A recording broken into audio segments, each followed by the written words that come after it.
आज हम financial management chapter के 25 मोस्ट रिपीटेड पीवाईक्यूज जानेंगे। 2015 से 2025 तक के एक्चुअल बोर्ड क्वेश्चंस। ये पैटर्न समझने के लिए परफेक्ट है और 20 से 25 मार्क गारंटी कर देते हैं। तो चलिए शुरू करते हैं। Hello everyone, welcome back to study with Niharika. पहले जानते हैं चैप्टर क्विक पैटर्न एनालिसिस। किस तरीके का पैटर्न होता है। थ्योरी 60% है, जिसमें ऑब्जेक्टिव डिसीजन फैक्टर्स आते हैं। डिफरेंस डेब्ट versus equity, fixed versus working capital, financial versus technical planning, numerical 50%, working capital and डेब्ट इक्विटी रेशियो। अब जानते हैं हाई वेटेड टॉपिक कौन कौन से हैं। इसमें आते हैं 3 financial decisions, investment, financing and dividend, working capital factors and capital structure factors, financial market money versus capital and SEBI के फंक्शंस। अब जानते हैं top 10 most repeated questions. First, state any 3 objective of financial management. ये 3 marks का question पूछा जाता है। ये 8 बार रिपीट हो चुका है। Second, what is meant by financial decision, state any 2 factors affecting the final decision. ये 4 मार्क्स का क्वेश्चन आता है और 7 बार रिपीट हो चुका है।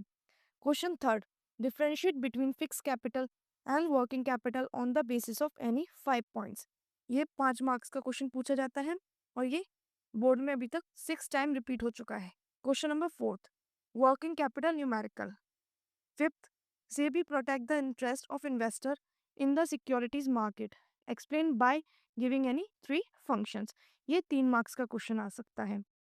Sixth, explain the meaning of investment decision.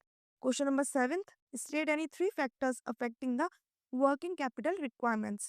Question number 8, debt equity ratio 2:1 optimum है या नहीं? Explain. Question number 9, what is dividend decision?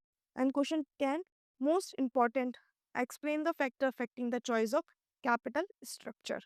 तो ये क्वेश्चंस हैं जो बहुत ज़्यादा बार अपने बोर्ड एग्जाम्स में आ चुके हैं। अब बात करते हैं कुछ केस स्टडीज़ की। Like ABC limited aggressively growth के लिए हाई डेप ले रही है। फर्स्ट, ये फाइनेंसिंग डिसीजन कौन सा है। सेकंड, 3 एडवांटेज लिखो एंड थर्ड, 3 रिस्क बताओ।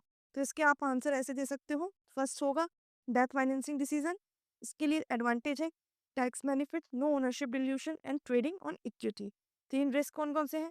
Interest burden, financial risk and repayment pressure. Most guaranteed question कौन कौन से हैं जो पूछे जा सकते हैं according to me.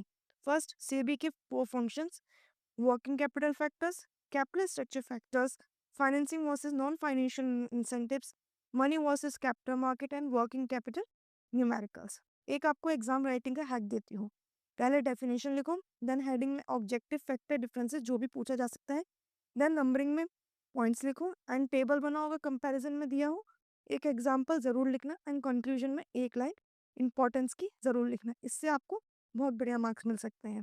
Financial management PYQs में आप मास्टर हो गए हैं। 25 क्वेश्चन सॉल्व कीजिए, पैटर्न समझिए। कल हम बात करेंगे मार्केटिंग मैनेजमेंट के पीवाईक्यूज की। तब तक के लिए keep learning, keep growing. Thank you.